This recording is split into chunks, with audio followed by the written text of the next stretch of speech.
ang wakas ay malapit na, nang higit pa sa ating naiisip. Sa mga panahong nakalipas, bago pa ang paglalang sa mundo, ang isang tunggalian ay nagsimula na. Isang tunggalian sa pagitan ng dalawang kapangyarihan. Isang tunggalian sa pagitan ng mabuti at masama. Isang tunggalian na magpapabago sa takbo ng panahon. Ito ang malaking tunggalian.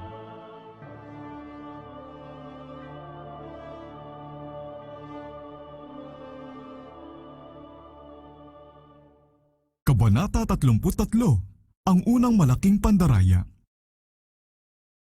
Sa pinakaunang kasaysayan pa lang ng tao, ay pinasimulan na ni Satanas ang kanyang mga pagsisikap na dayain ang ating lahi.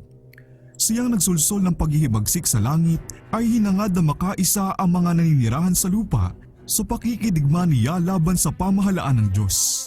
Sina Adan at Eva ay maligayang-maligaya sa pagsunod sa kautusan ng Diyos.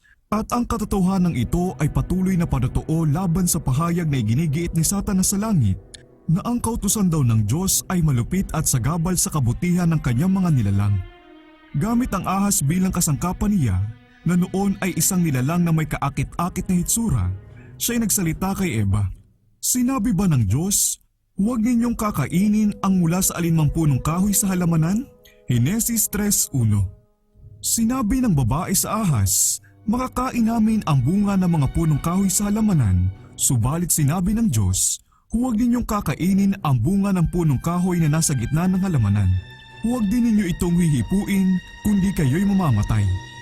Subalit sinabi ng ahas sa babae, tiyak na hindi kayo mamamatay. Sapagkat nalalaman ng Diyos na kapag kayo'y kumain noon, ay mabubuksan ang inyong mga mata at kayo'y magiging kagaya ng Diyos na nakakakilala ng mabuti at masama.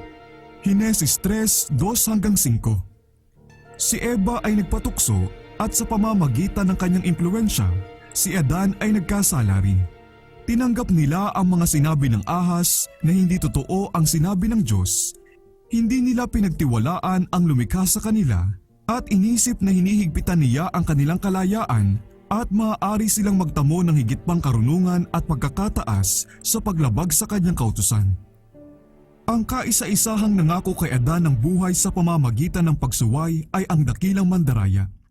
At ang pahayag ng ahas kay Eva doon sa Eden na, tiyak na hindi kayo mamamatay, ay siyang kauna-unahang sermon na ipinangaral tungkol sa pagiging walang kamatayan ng kaluluwa. Ngunit ang pahayag na ito, na sa otoridad lamang ni Satanas na kabatay, ay inuulit-ulit sa mga pulpito ng sangkakristyanuhan at tinatanggap ng karamihan sa sangkatauhan na kasindali ng pagtanggap ng una nating mga magulang. Kung ang tao pagkatapos na magkasala ay pinayagang makalapit ng malaya sa punong kahoy ng buhay, siya sana ay mabubuhay magpakailanman at sa gayoy walang katapusan sana ang kasalanan. Ngunit binantayan ng mga kerubin at ng isang nagnininga sa tabak ang daang patungo sa punong kahoy ng buhay, Henesis 3:24, at wala ni isa man sa pamilya ni Adan ang pinahintulutang makatawid sa harang at makakain ng bungang nagbibigay buhay, kaya walang makasalanang hindi namamatay. Lubhang kasuklam-suklam sa bawat damdaming may pag-ibig at awa at maging sa pagpapahalaga natin sa katarungan, ang doktrina na ang mga patay na makasalanan ay pinahihirapan ng maigi ng apoy at asupre sa isang impyernong walang katapusang naglalagablab na dahil lamang sa mga kasalanan ng isang maikling pamumuhay sa lupa ay magdadana sila ng labis na pahirap hanggat ang Diyos ay nabubuhay. Subalit ang aral na ito'y malawakan pa ring itinuturo at kabilang pa rin sa karamihan ng mga doktrina ng sangkakristyanuhan. Ang sabi ng isang may pinag-aralang doktor ng teolohiya, ang tanawin ng paghihirap sa impyerno ang magtatampok sa kagalakan ng mga banal magpakailanman.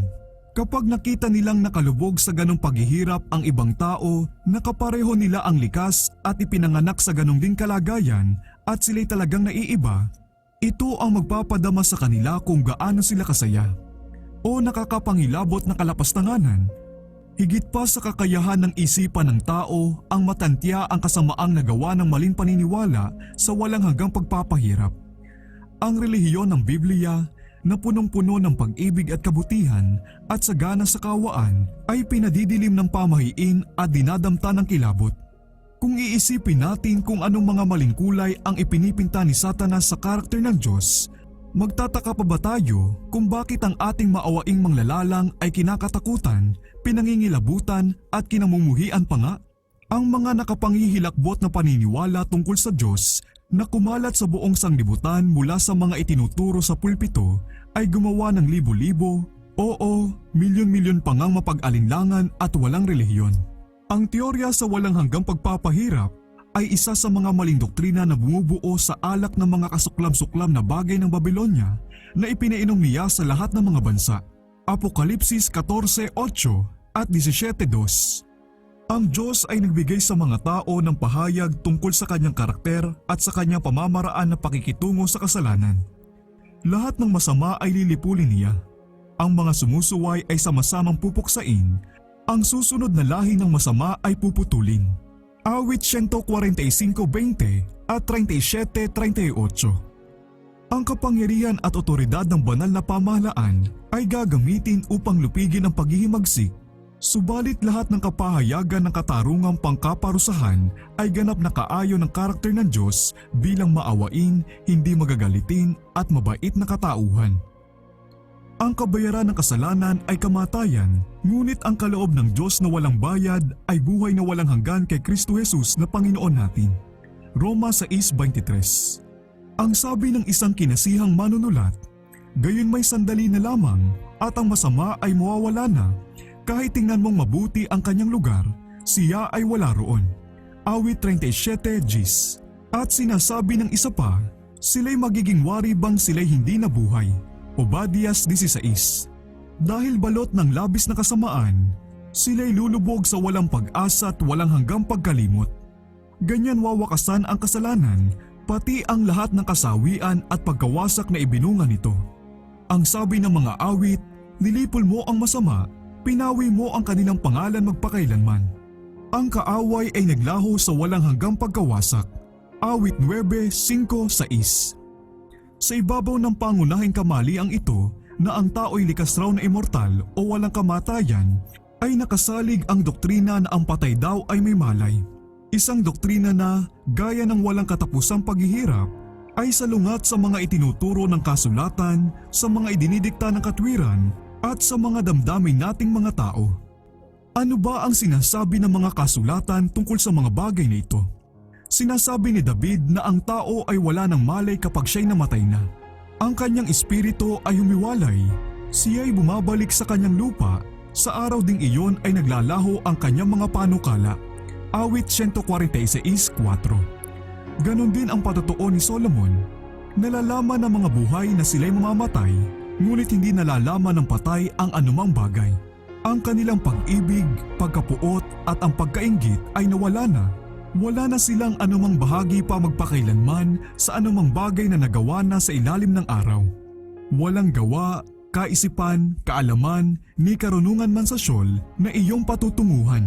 Ecclesiastes 9:5-6 at 10.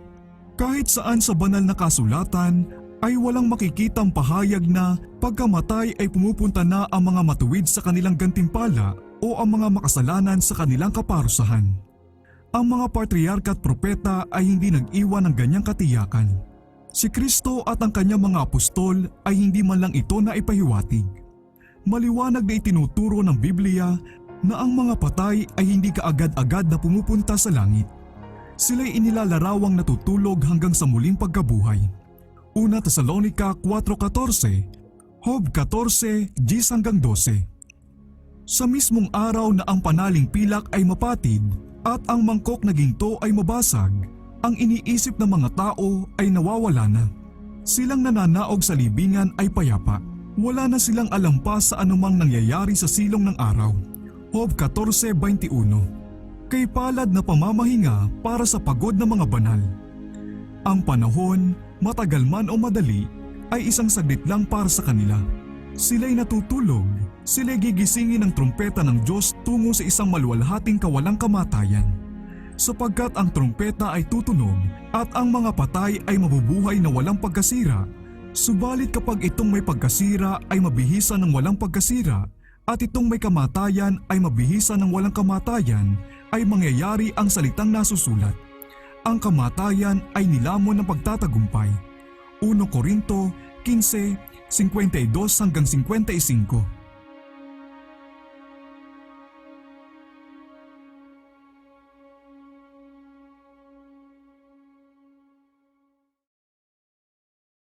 Kabanata 33, ang unang malaking pandaraya. Sa pinakaunang kasaysayan pa lang ng tao, ay pinasimula na ni Satanas ang kanyang mga pagsisikap na dayain ang ating lahi. Siyang nagsulsol ng paghihibagsik sa langit ay hinangad na makaisa ang mga naninirahan sa lupa sa pakikidigma niya laban sa pamahalaan ng Diyos.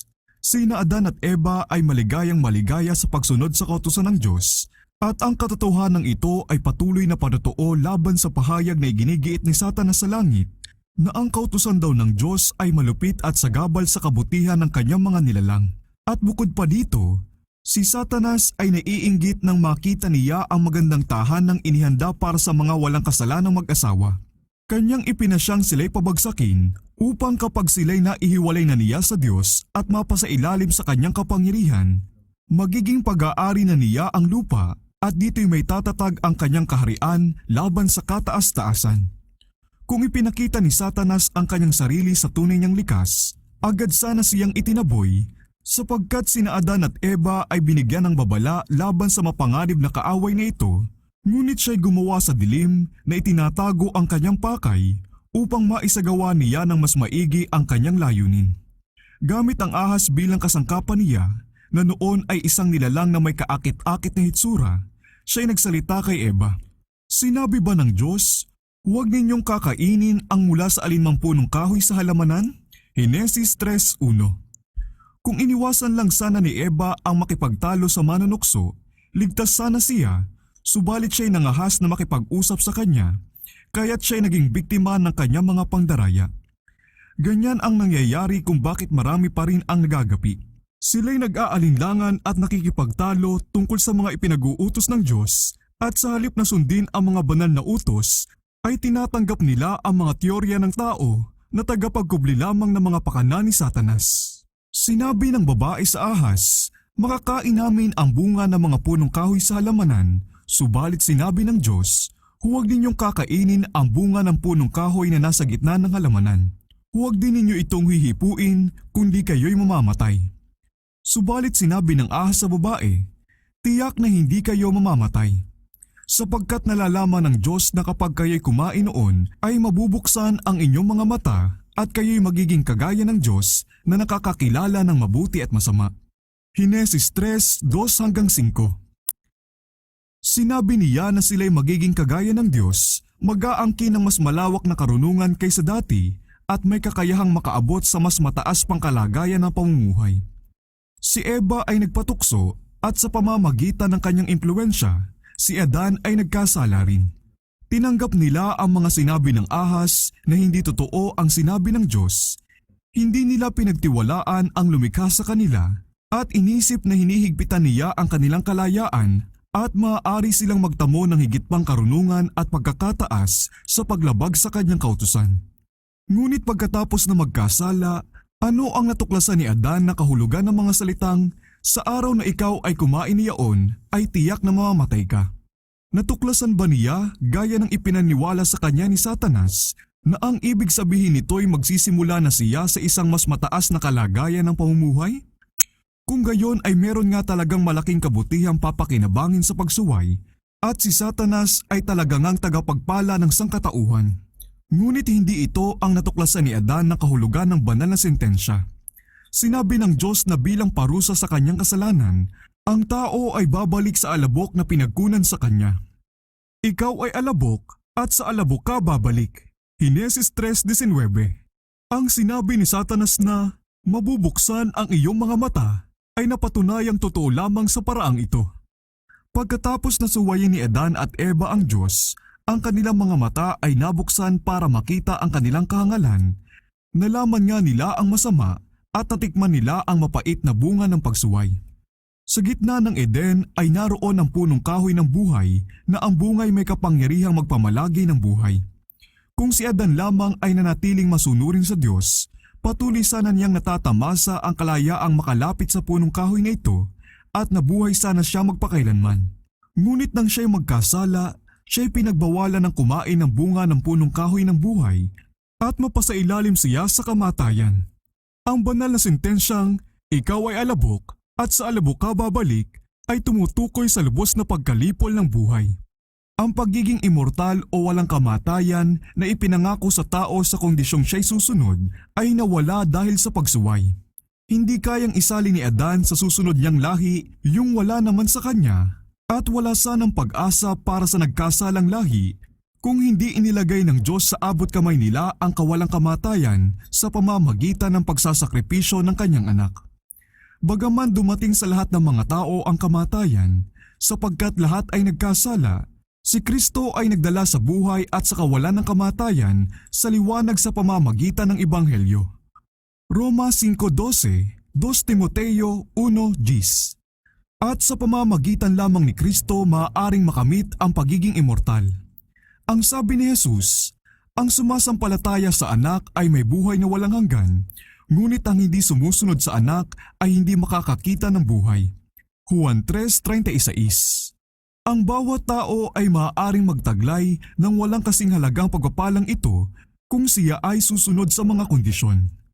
Ang lahat na sa pamamagitan ng pagtitiyaga sa mabubuting gawa na naghahanap ng kaluwalhatian at karangalan at ng kawalan ng kasiraan ay tatanggap ng buhay na walang hanggan.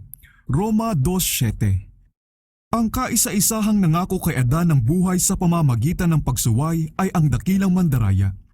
At ang pahayag ng ahas kay Eva doon sa Eden na, tiyak na hindi kayo mamamatay, ay siyang kauna-unahang sermon na ipinangaral tungkol sa pagiging walang kamatayan ng kaluluwa. Ngunit ang pahayag na ito, na sa otoridad lamang ni Satanas na kabatay, ay inuulit-ulit sa mga pulpito ng sangkakristyanuhan at tinatanggap ng karamihan sa sangkatauhan na kasindali ng pagtanggap ng una nating mga magulang. Ang banal na sentensyang, ang kaluluwang nagkasala ay mamamatay, Ezekiel 18:20, ay binigyan ng kahulugan na ang kaluluwa o taong nagkakasala ay hindi mamamatay kundi mabubuhay magpakailanman. Wala tayong magawa kundi ang manggilalas sa kakaibang kahibangang ito na ginawang napakamapaniwalain ang mga tao sa mga sinasabi ni Satanas at napakawalang paniniwala sa mga sinasabi ng Diyos.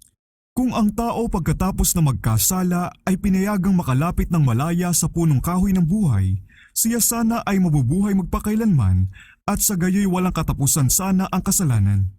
Ngunit binantayan ng mga kerubin at ng isang nagnininga sa tabak ang daang patungo sa punong kahoy ng buhay, Henesis 3:24, at wala ni isa man sa pamilya ni Adan ang pinahintulutang makatawid sa harang at makakain ng bungang nagbibigay buhay, kaya walang makasalanang hindi namamatay.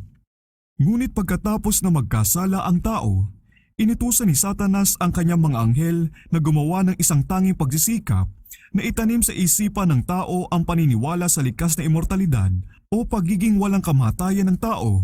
At kapag nasulsulan na nila ang mga tao na tanggapin ang kamaliang ito, kanila naman silang aakaying ipalagay na ang mga makasalanan ay mabubuhay sa walang hanggang paghihirap. Ipapakilala naman ngayon ng prinsipe ng kadiliman na gumagawa sa pamamagitan ng kanyang mga alagad na ang Diyos ay isang mapagiganting pinuno ng kalupitan at sinasabi pang ihahagis daw niya sa impyerno ang lahat ng hindi niya kinalulugdan at ipinaparamdam sa kanila ang kanyang galit magpakailanman. At habang sila'y dumaranas ng di maipahayag na kahirapan at namimilipit sa walang katapusang apoy, masaya naman daw silang pinanunood ng kanilang malalalang. Ganyan dinaramta ng punong demonyo ng sarili niyang mga katangian ang lumikha at tagapagpala ng sangkatauhan. Ang kalupitan ay makademonyo. Ang Diyos ay pag-ibig at ang lahat niyang nilikha ay dalisay, banal at kahali-halina hanggang ang kasalanan ay ipasok ng kauna-unahang dakilang rebelde. Si Satanas mismo ang siyang kaaway na tumutukso sa tao para magkasala at pagkatapos ay lilipulin ito kung magagawa niya. At kapag nakatiyak na siya sa kanyang biktima, siya ay nagpapakasaya sa malaking kapahamakang nagawa niya. Kung pahihintulutan lang, wawalisin niya ang buong lahi sa kanyang lambat.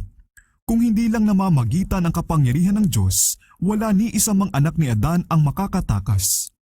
Sinisikap ni Satanas na madaig ang mga tao ngayon gaya ng pananaig niya sa una nating mga magulang sa pamamagitan ng pagyanig sa pagtitiwala nila sa kanilang malalalang at pag-akay sa kanila na pagdudahan ang karunungan ng kanyang pamamahala at ang katarungan ng kanyang mga kautusan.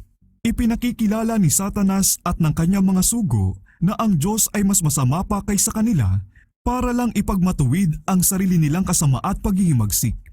Sinisikap ng dakilang mandaraya na ilipat ang sarili niyang nakakatakot na kalupitan ng ugali sa ating Ama sa Langit upang palabasin na siya ang labis na ginawa ng masama dahil sa pagpapaalis sa kanya sa langit sapagkat ayaw niyang magpasakop sa ganong napakawalang katarungang tagapamahala.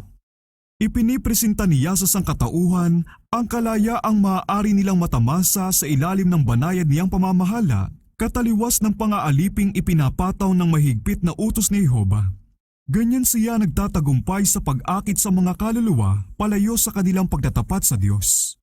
Lubhang kasuklam-suklam sa bawat damdaming may pag-ibig at awa at maging sa pagpapahalaga natin sa katarungan, ang doktrina na ang mga patay na makasalanan ay pinahihirapan ng maigi ng apoy at asupre sa isang impyernong walang katapusang naglalagablab na dahil lamang sa mga kasalanan ng isang maikling pamumuhay sa lupa ay magdadana sila ng labis na pahirap hanggat ang Diyos ay nabubuhay. Subalit ang aral na ito'y malawakan pa ring itinuturo at kabilang pa rin sa karamihan ng mga doktrina ng sangkakristyanuhan. Ang sabi ng isang may pinag-aralang doktor ng teolohiya, ang tanawin ng paghihirap sa impyerno ang magtatampok sa kagalakan ng mga banal magpakailanman. Kapag nakita nilang nakalubog sa ganong paghihirap ang ibang tao, nakapareho nila ang likas at ipinanganak sa ganong ding kalagayan at sila'y talagang naiiba, ito ang magpapadama sa kanila kung gaano sila kasaya.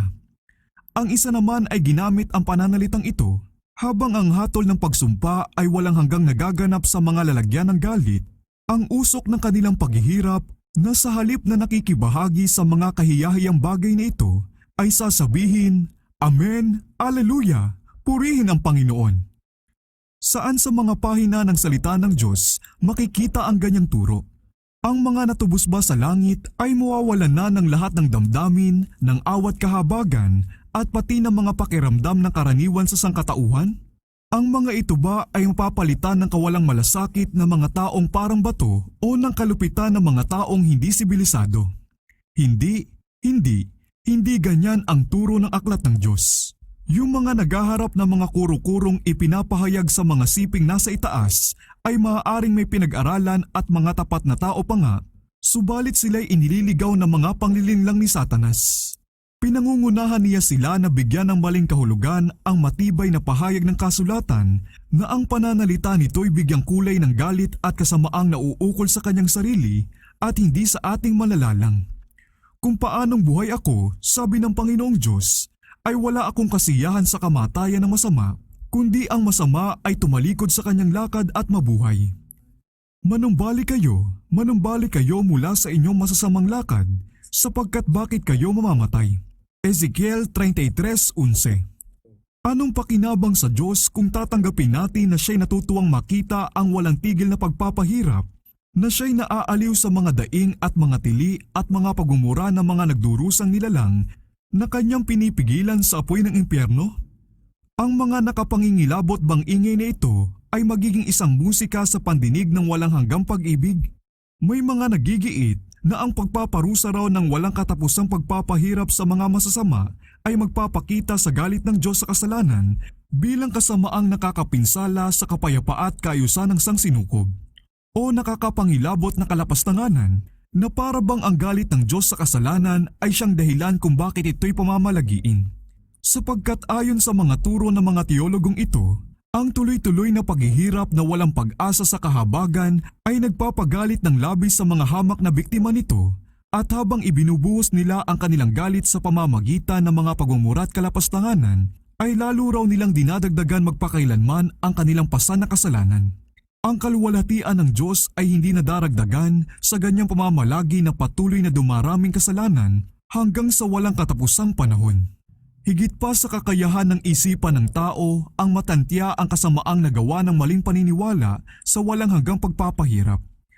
Ang relihiyon ng Biblia na punong-puno ng pag-ibig at kabutihan at sagana sa kawaan ay pinadidilim ng pamahiin at dinadamta ng kilabot.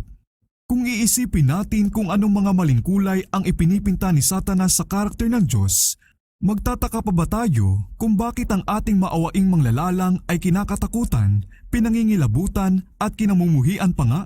Ang mga nakapanghihilakbot na paniniwala tungkol sa Diyos na kumalat sa buong sanglibutan mula sa mga itinuturo sa pulpito ay gumawa ng libo-libo, milyon-milyon pa ngang mapag-alinlangan at walang relihiyon. Ang teorya sa walang hanggang pagpapahirap ay isa sa mga maling doktrina na bumubuo sa alak ng mga kasuklam-suklam na bagay ng Babylonia na ipinainom niya sa lahat ng mga bansa. Apokalipsis 14:8 at 17:2. Talagang isang hiwaga kung bakit ang maling paniniwalang ito ay tinanggap ng mga ministro ni Kristo at ipinahayag sa banal na pulpito. Tinanggap nila ito sa Roma gaya ng pagtanggap nila sa maling sabat. Totoo nga, ito'y itinuturo ng mga dakila at mabubuting tao. Ngunit ang liwanag ng paksang ito ay hindi nakarating sa kanila gaya ng pagdating nito sa atin. Sila'y mananagot lamang sa liwanag na sumikat sa kanilang kapanahunan. Tayo'y mananagot sa liwanag na sumisikat sa atin ngayon. Kung tayo'y lilihis sa patotoo ng salita ng Diyos at tatanggapin ang mga maling doktrina dahil sa ito'y itinuro ng ating mga magulang, tayo'y napapasailalim sa kahatulang iginawad sa Babylonia. Tayo'y umiinom ng alak ng kanyang kasuklam-suklam na gawain. Ang malaking grupo ng mga tao na para sa kanila'y kasuklam-suklam ang aral ng walang hanggang pagpapahirap ay napadpad naman sa kabilang kamalian. Nakita nila na inilalarawan ng mga kasulatan ang Diyos bilang Diyos ng pag-ibig at kahabagan at hindi nila mapapaniwalaan na ibibigay niya ang kanyang mga nilalang sa apoy ng impyernong walang hanggang nagniningas. Ngunit dahil naniniwalang ang kaluluwa ay likas na walang kamatayan, wala silang mapagpilian kundi ang pagtibayin na ang lahat ng tao sa bandang huli ay maliligtas. Ipinalalagay ng marami na ang mga pagbabanta ng Biblia ay ginawa lamang upang takutin ang mga tao para sumunod at hindi literal na matutupad. Kaya ang makasalanan ay maaaring mamuhay sa pangsariling kalayawan na binabaliwala ang mga iniuutos ng Diyos pero makakaasa pa rin na sa bandang huli ay tanggap sa kanyang kabutihang loob.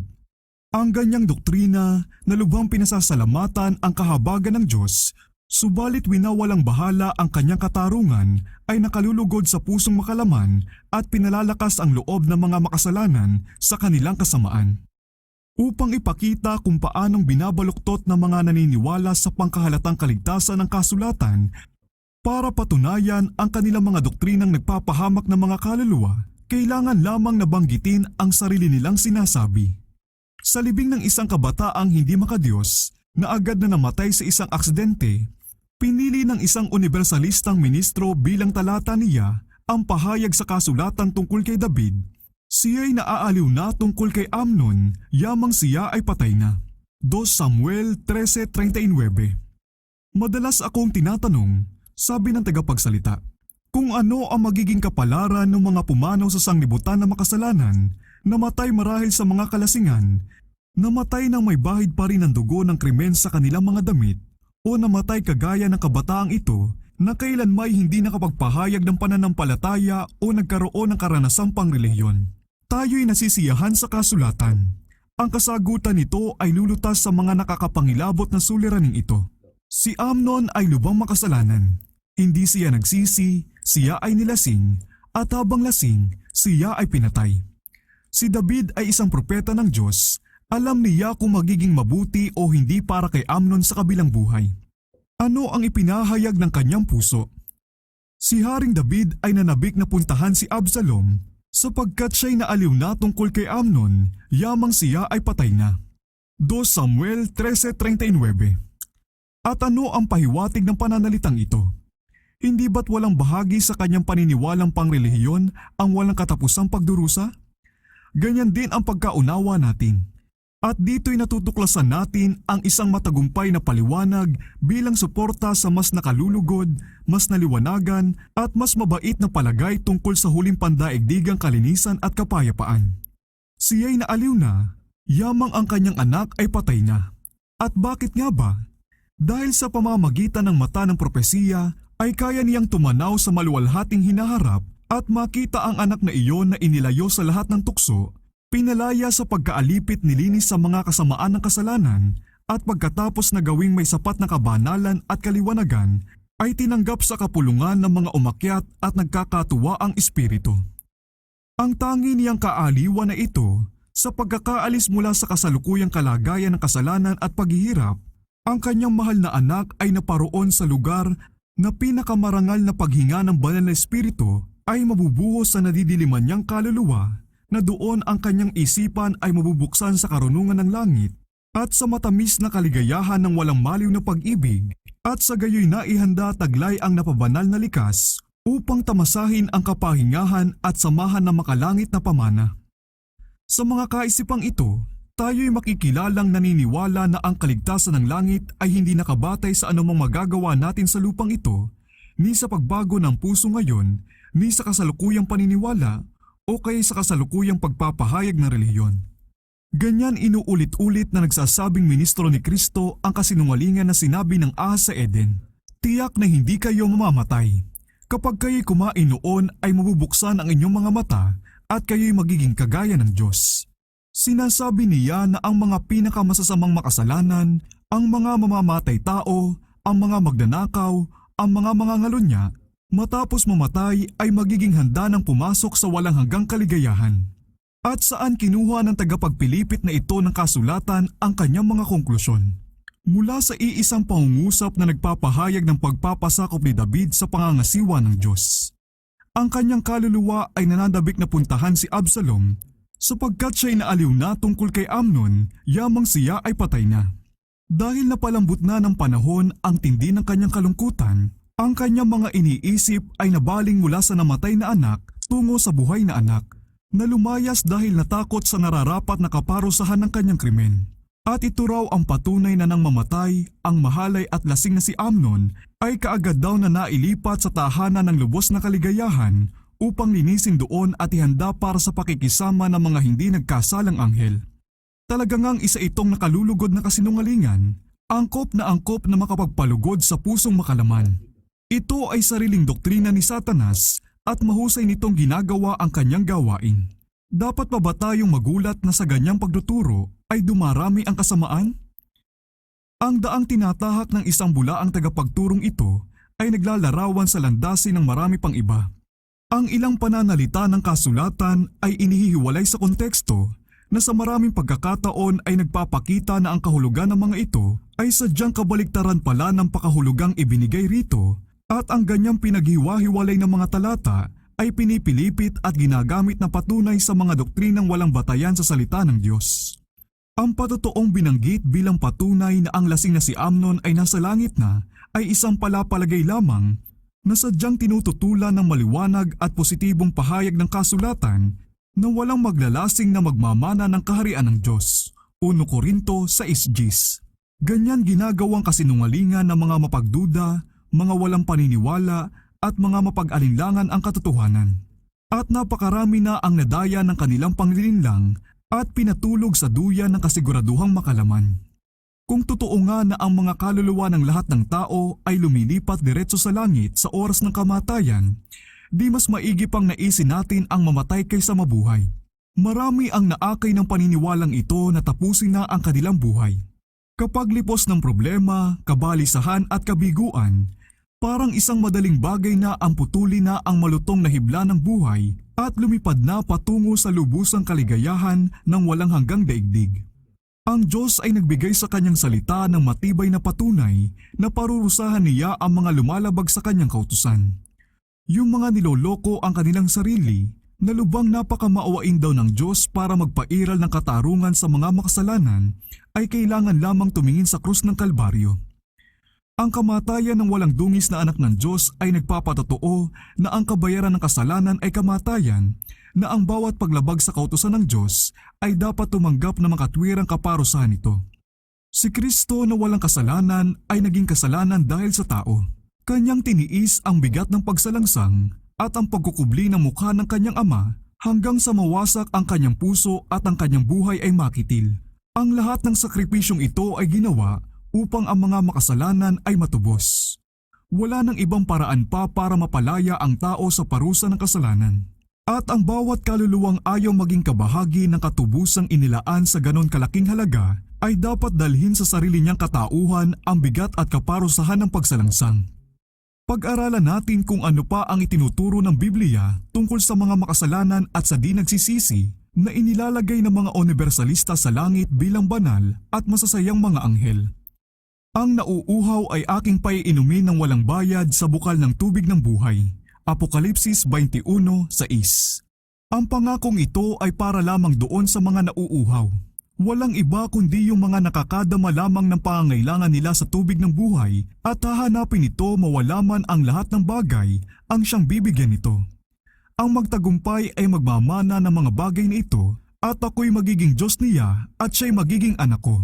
Apokalipsis 21:7. Dito rin ay tiyakang binabanggit ang mga kondisyon. Upang magmana ng lahat ng bagay, kailangan nating labanan at panagumpayan ang kasalanan.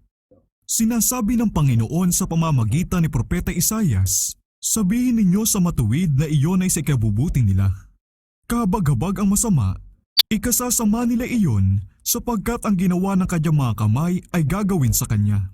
Isaias 3:11. Bagaman ang makasalanan ay gumawa ng kasamaan na makaisang daang ulit, sabi ng matalinong tao, at humahaba ang kanyang buhay, gayon may tunay na nalalaman ko na magiging tiwasay para sa mga natatakot sa Diyos na natatakot sa harapan niya, ngunit hindi ikabubuti ng masama. Ecclesiastes 8:12-13. At pinatutunayan ni Pablo na ang makasalanan ay nagtitipon para sa kanyang sarili ng puot sa araw ng kapuotan at pagpapahayag ng matuwid na paghuhukom ng Diyos. Kanyang gagantihan ang bawat tao ayon sa kanyang mga gawa. Magkakaroon ng hirap at pigati sa bawat kaluluwa ng tao na gumagawa ng kasamaan. Roma 2:5-6-9. Bawat mapakiapid o mahalay o sakim na sumasamba sa Diyos-Diyosan ay walang mamanahin sa kaharian ni Kristo at ng Diyos. Efeso 5:5. Pagsikapan ninyo magkaroon ng kapayapaan sa lahat at ng kabanalan na kung wala nito'y walang sino mang makakakita sa Panginoon. Hebreo 12:14. Mapapalad ang mga tumutupad ng kanyang mga utos upang sila'y magkaroon ng karapatan sa punong kahoy ng buhay at makapasok sa lungsod sa pamamagitan ng mga pintuan. Nasa labas ang mga aso, mga mangkukulam, mga makiapid, mga mamamatay tao, mga sumasamba sa Diyos-Diyosan at ang bawat umiibig at gumagawa ng kasinungalingan. Apokalipsis 22:14-15. Ang Diyos ay nagbigay sa mga tao ng pahayag tungkol sa kanyang karakter at sa kanyang pamamaraan na pakikitungo sa kasalanan.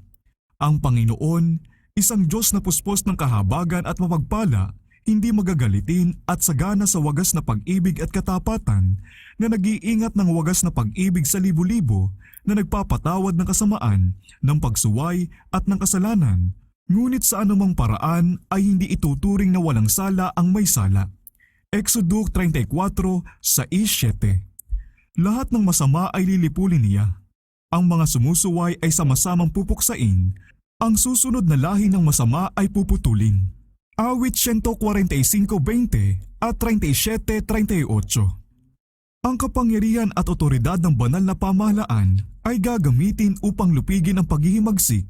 Subalit lahat ng kapahayagan ng katarungang pangkaparusahan ay ganap na kaayon ng karakter ng Diyos bilang maawain, hindi magagalitin at mabait na katauhan.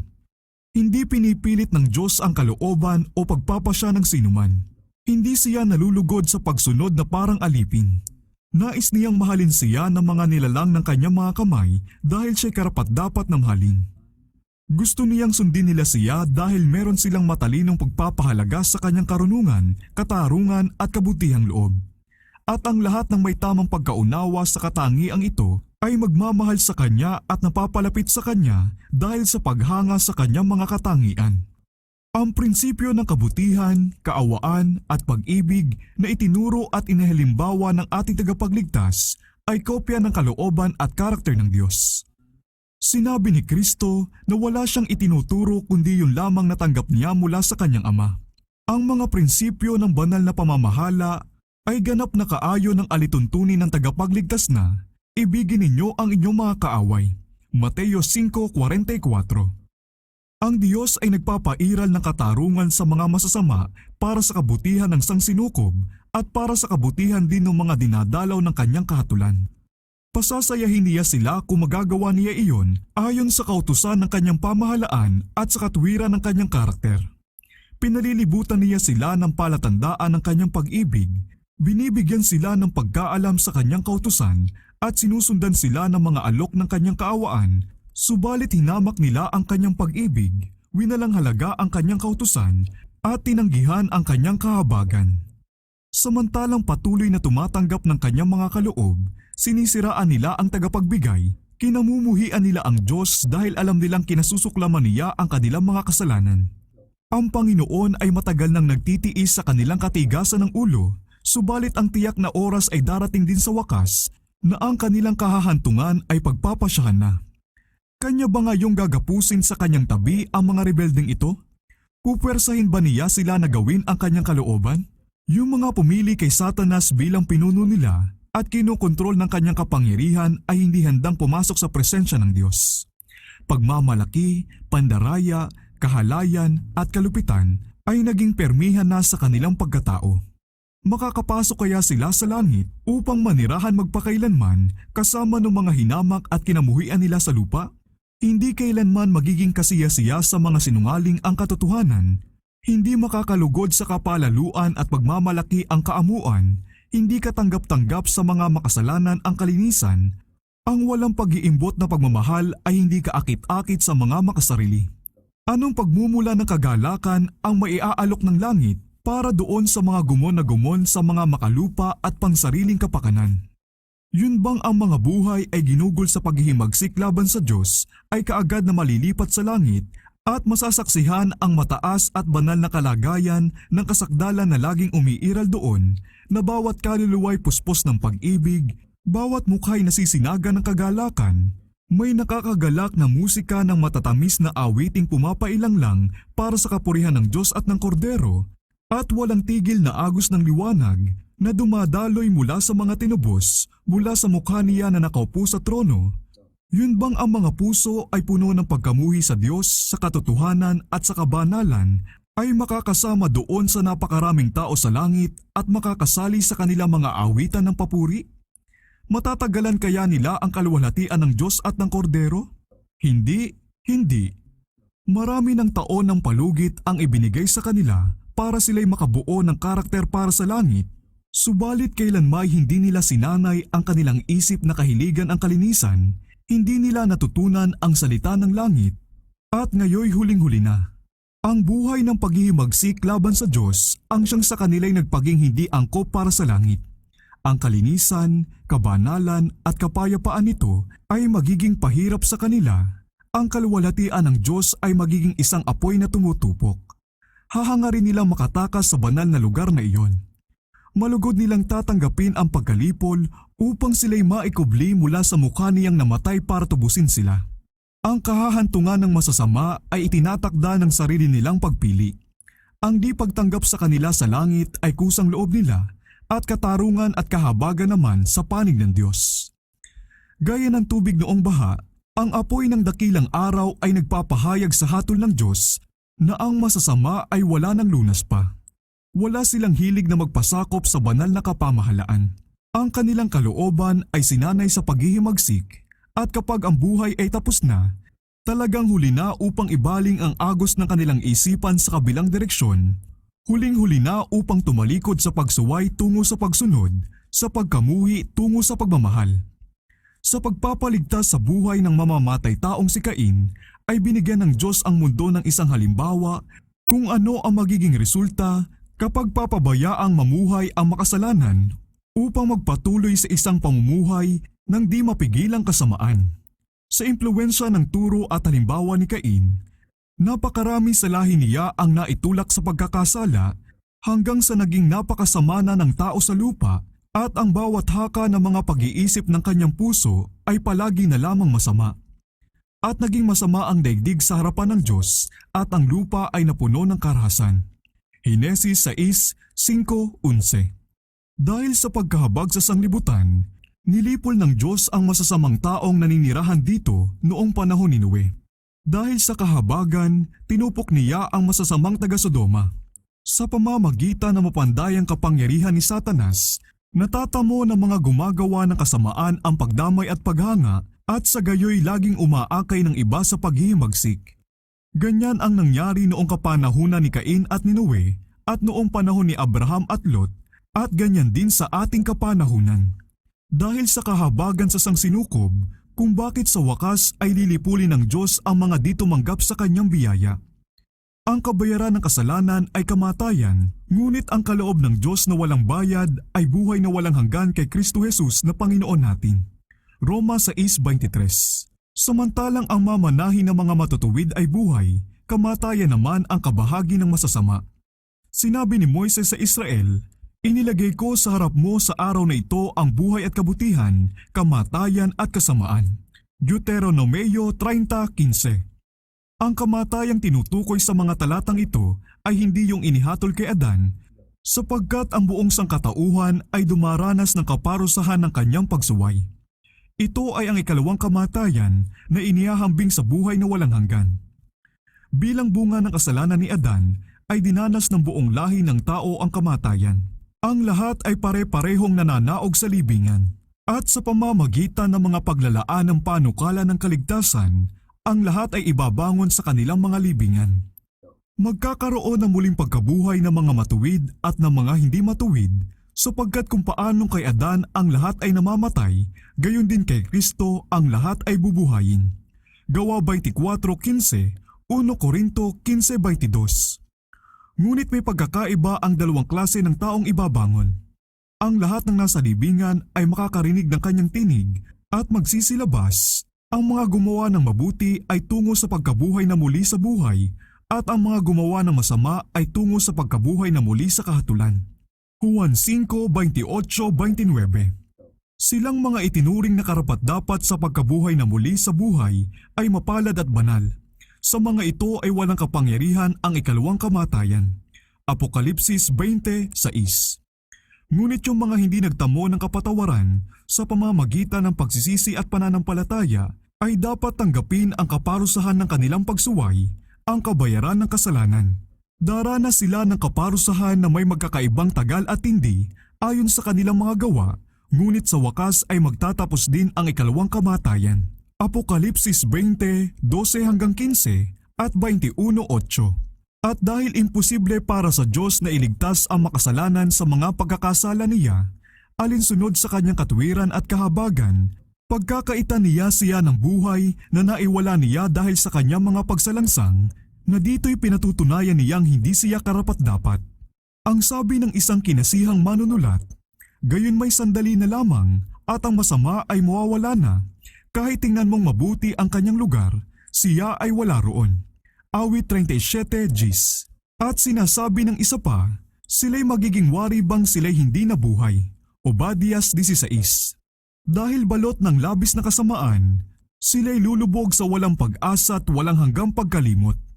Ganyan wawakasan ang kasalanan, pati ang lahat ng kasawian at pagkawasak na ibinunga nito. Ang sabi ng mga awit, nilipol mo ang masama, pinawi mo ang kanilang pangalan magpakailanman. Ang kaaway ay naglaho sa walang hanggang pagkawasak. Awit 9:5-6. Si Juan sa Apokalipsis, sa pagtunghay niya sa kalagayan sa walang hanggan, ay nakarinig ng mga pandaigdigang awit ng papuri na hindi ginugulo ng kahit isang sintunadong tunog. Bawat nilalang na nasa langit at nasa lupa ay narinig na iniuukol ang kalwalatian sa Diyos. Apokalipsis 5:13. Kung gayoy wala ng mga napapahamak na kaluluwang lalapastangan pa sa Diyos habang namimilipit sa walang katapusang paghihirap. Walang mga napakasamang nilalang sa impyerno na magtititili kasabay ng mga pag-aawitan ng mga naligtas. Sa ibabaw ng pangunahing kamaliang ito na ang tao'y likas raw na immortal o walang kamatayan, ay nakasalig ang doktrina na ang patay daw ay may malay. Isang doktrina na, gaya ng walang katapusang paghihirap, ay salungat sa mga itinuturo ng kasulatan, sa mga idinidikta ng katwiran, at sa mga damdamin nating mga tao. Sang-ayon sa laganap na paniniwalang ito, alam daw ng mga natubos sa langit ang lahat ng nangyayari sa lupa, lalo na ang pamumuhay ng mga kaibigan na naiwan nila. Subalit paanong magiging bukal ng kaligayahan ng mga patay ang malaman ang mga kabalisahan ng mga buhay, ang masaksihan ang mga kasalanang ginagawa ng kanilang mga mahal sa buhay, at ang makita silang nagtitiis ng lahat ng kalungkutan, kabiguan at hirap ng buhay? Gaanong kaligayahan ng langit ang matatamasa ng mga palipad-lipad sa ibabaw ng kanilang mga kaibigan sa lupa? At gaano kalubusang nakakasuklam ang paniniwala na sa sandaling umalis na ang hininga sa katawan, ang kaluluwa ng taong hindi nagsisi ay inihahatid na sa apoy ng impyerno. Anong lalim ng pagdadalamhating kasasakdalan nung mga nakakakita na ang kanilang mga kaibigan ay namatay ng hindi handa para simulan ang walang hanggang kasawian at kasalanan. Marami ang napadpad sa kabaliwan dahil sa nakapanglulumong isipang ito. Ano ba ang sinasabi ng mga kasulatan tungkol sa mga bagay na ito? Sinasabi ni David na ang tao ay wala ng malay kapag siya'y namatay na. Ang kanyang espiritu ay humiwalay, siya'y bumabalik sa kanyang lupa, sa araw ding iyon ay naglalaho ang kanyang mga panukala. Awit 146:4. Ganon din ang patotoo ni Solomon.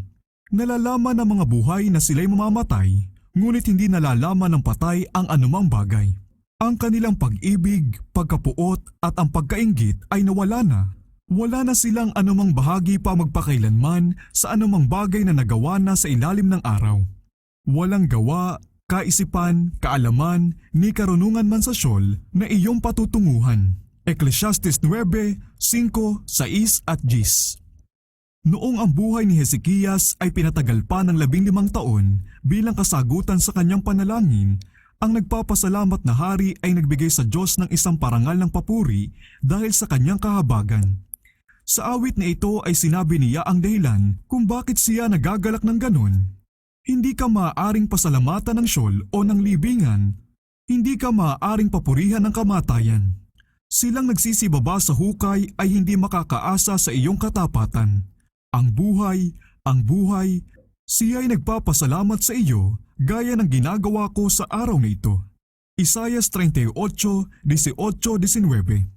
Inilalarawan ng laganap na teolohiya na ang matutuwid na patay daw ay nasa langit na, pumasok na sa lubos na kagalakan at nagpupuri na sa Diyos sa pamamagitan ng walang kamatayang dila. Subalit si Hezekias ay walang nakikitang ganong maluwalhating pag-asa sa kamatayan. Ang sinabi niya ay sinasang-ayunan ng patotoo ng mga awit. Sa kamatayan ay hindi ka na naaalala, sa siyol naman ay sinong sa iyo ay magpupuri pa. Ang patay ay hindi pumupuri sa Panginoon, ni sino mang bumababa sa katahimikan. Awit 6:5 at 115:17. Si Pedro, noong araw ng Pentecostes, ay nagsabing ang patriarkang si David ay namatay at inilibing at nasa atin ang kanyang libingan hanggang sa araw na ito, sapagkat hindi umakyat si David sa mga langit. Gawa 2:29-34. Ang katotohanan si David ay nananatili pa rin sa libingan hanggang sa muling pagkabuhay ay nagpapatunay na ang mga matuwid ay hindi pumupunta sa langit kapag namatay. Sa pamamagitan lamang ng pagkabuhay na muli at sa bisa ng katotohanan si Kristo ay muling nabuhay, na sa wakas si David ay uupo na rin sa kanang kamay ng Diyos. At ang sabi ni Pablo, kung ang mga patay ay hindi muling binubuhay, si Kristo man ay hindi muling binuhay. Kung si Kristo ay hindi muling binuhay, ang inyong pananampalataya ay walang kabuluhan, kayo'y nananatili pa rin sa inyong mga kasalanan. Kung gayon, ang mga namatay kay Kristo ay napahamak. 1 Corinto 15:16-18. Kung sa loob ng lumipas na 4,000 taon, ang mga matuwid ay pumupunta na agad sa langit pagkamatay, paanong nasabi ni Pablo na kung walang pagkabuhay na muli, ang mga namatay kay Kristo ay napahamak? Wala nang pagkabuhay na muli pang kakailanganin. Ang martir na si Tyndale, kaugnay ng kalagayan ng mga patay, ay nagsabi, lantaran kong ipinagtatapat na ako'y hindi naniniwala na sila'y nasa lubos na kaluwalhatian na kung saan naroon si Kristo o ang mga hinirang na anghel ng Diyos. Hindi rin ito bahagi ng aking pananampalataya dahil kung ganon, wala akong nakikita kundi walang kabuluhan ang pangangaral ng tungkol sa pagkabuhay na muli ng katawan. William Tyndale, Preface to New Testament, Edition 1534. Muling inilimbag sa British Reformers, Tyndall, Frith, Barnes, page 349. Isang katotohanang hindi may tatanggi na ang pag-asa sa walang hanggang kaligayahan sa oras ng kamatayan ay naging dahilan ng laganap na pagbaliwala sa doktrina ng Biblia tungkol sa muling pagkabuhay. Ang ugaling ito ay napuna ni Dr. Adam Clark na nagsabi, ang doktrina ng muling pagkabuhay ay parang mas pinahalagahan ng mga unang Kristiyano kaysa ngayon. Paano ito nangyari? Palagi itong iginigiit ng mga apostol at ginigising ang mga tagasunod ng Diyos na magsikap, sumunod at matuwa sa pamamagitan nito. Ngunit ang mga pumalit sa kanila sa kasalukuyang panahon ay madalang itong nababanggit. Ganon ang ipinangaral ng mga apostol at ganon din ang pinaniniwalaan ng mga unang Kristiyano. Ganyan ang ipinangangaral natin at ganyan din ang pinaniniwalaan ng mga nakikinig sa atin. Wala nang iba pang doktrina sa Ebanghelyo ang mas binibigyang diin kaysa rito at wala nang ibang doktrina sa sistema ng pangangaral ngayon na mas binabaliwala. Komentary, komento sa 1 Korinto 15 para po 3. Ito'y nagpatuloy hanggang ang maluwalhating katotohanan ng muling pagkabuhay ay halos ganap na lumabo at makalimutan ng sangkakristyanuhan. Ganito ang sinasabi ng isang nangungunang manunulat sa relihiyon na magbigay ng kuro-kuro sa mga sinabi ni Pablo sa 1 Tesalonica 4:13 hanggang 18. Dahil sa lahat ng praktikal na paghahangad ng kaaliwan, ang anumang kadudadudang doktrinang tungkol sa ikalawang pagdating ng Panginoon ay pinapalitan para sa atin ng doktrina ng mapalad na kawalang kamatayan ng mga matuwid. Sa kamatayan natin dumarating ang Panginoon para sa atin. Iyan ang dapat nating hintayin at abangan. Ang mga patay ay nakalipat na sa kaluwalhatian. Hindi na sila naghihintay pa sa tunog ng trumpeta para sa kanilang kahatulan at pagiging mapalad. Ngunit nang iiwanan na ni Jesus ang kanyang mga alagad, ay hindi niya sinabi sa kanila na di magtatagal at sila'y pupunta na sa kanya. Ako'y paparoon upang ihanda ko ang lugar para sa inyo, at kung ako'y pumunta roon at maihanda ko ang isang lugar para sa inyo, ako'y babalik at kayo'y tatanggapin ko sa aking sarili. Juan 14:2-3. At sinasabi pa sa atin ni Apostol Pablo na ang Panginoon mismo ang bababa mula sa langit na may isang sigaw, may tinig ng arkanghel at may trumpeta ng Diyos, at ang mga namatay kay Kristo ay babangon muna. Pagkatapos, tayong nabubuhay na natitira ay aagawin kasama nila sa mga ulap upang salubungin ang Panginoon sa papawiring, at sa gayon ay makakapiling natin ang Panginoon magpakailanman. At kanyang idinagdag, mag-aliwan kayo sa isa't isa ng mga salitang ito. 1 Tesalonica 4:16 hanggang 18. Anong laki ng pagkakaiba ng pang-aliw ng mga salitang ito doon sa mga sinabi ng ministrong universalista na binanggit natin dati? Ang ministro ay inaliw ang mga naulilang kaibigan sa pamamagitan ng pagsiguro na gaano man naging makasalanan ang namatay nang bawian siya ng hininga dito, ay tatanggapin siya sa kalagitnaan ng mga anghel. Samantalang si Pablo ay itinuturo ang kanyang mga kapatiran sa pagparito ng Panginoon sa hinaharap kung kailan ang mga tanikala ng libingan ay lalagutin na, at ang mga namatay kay Kristo ay ibabangon tungo sa buhay na walang hanggan. Bago makapasok ang sinuman sa tahanan ng mga pinagpala, ang kanilang mga kaso ay dapat munang masiyasat at ang kanilang likas at gawain ay dapat dumaan sa pagsusuri ng Diyos. Ang lahat ay hahatulan ayon sa mga nakasulat sa mga aklat at gagantihan ayon sa kanilang mga ginawa. Ang paghukom na ito ay hindi nangyayari sa oras ng kamatayan. Tingnan ninyo ang sinabi ni Pablo.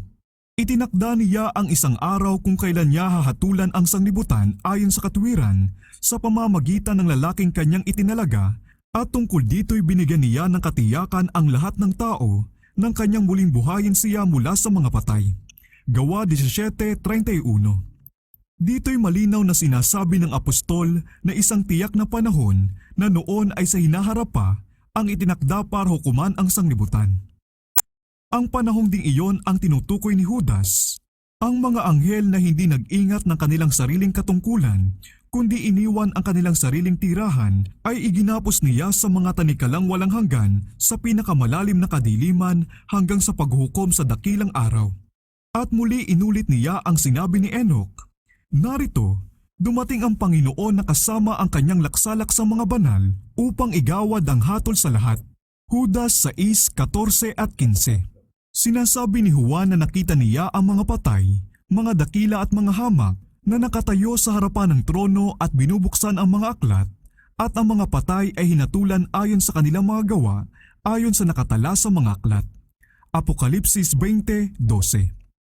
Ngunit kung ang mga patay ay nagtatamasa na ng lubos na kaligayahan sa langit o kaya'y namimilipit na sa apoy ng impyerno, bakit kailangan pa ng isang paghukom sa hinaharap? Ang mga itinuturo ng salita ng Diyos tungkol sa mahalagang paksang ito ay hindi malabo o magkakasalungat. Ang mga ito'y kayang maunawaan ng mga karaniwang isipan. Ngunit kaninong tapat na isipan ang makakakita ng karunungan o katwiran sa kasalukuyang kuro-kuro? Pagkatapos ng pagkakasiyasat sa kanilang mga kaso sa paghukom, matatanggap ba ng mga matuwid ang mga pagbati na, magaling, mabuti at tapat na alipin, pumasok ka sa kagalakan ng iyong Panginoon, samantalang matagal na pala silang naninirahan sa kanyang harapan, baka napakatagal na panahon na? Ang mga makasalanan ba ay tatawagin mula sa lugar ng pagpapahirap upang tanggapin ang hatol ng hukom ng buong lupa na, lumayo kayo sa akin, kayong mga sinumpa. Doon kayo sa apoy na walang hanggan. Mateo 25:21-41. O kay dakilang pangahamak, kahiyahiyang paninira sa karunungan at katarungan ng Diyos. Ang kuro-kuro ng pagiging immortal o walang kamatayan ng kaluluwa ay isa doon sa mga maling doktrina ng Roma na nanghiramin sa paganismo ay isinama sa relihiyon ng sangkakristyanuhan. Iniuri ito ni Martin Luther sa mga malahalimaw na kasinungalingang bumubuo ng bahagi sa buntunan ng dumi ng mga kautusan ng Roma. E. P. Tavel, The Problem of Immortality, page 255. Sa pagbibigay paliwanag sa mga sinabi ni Solomon sa Ecclesiastes na ang mga patay ay walang anumang nalalaman, ay sinabi ng reformador.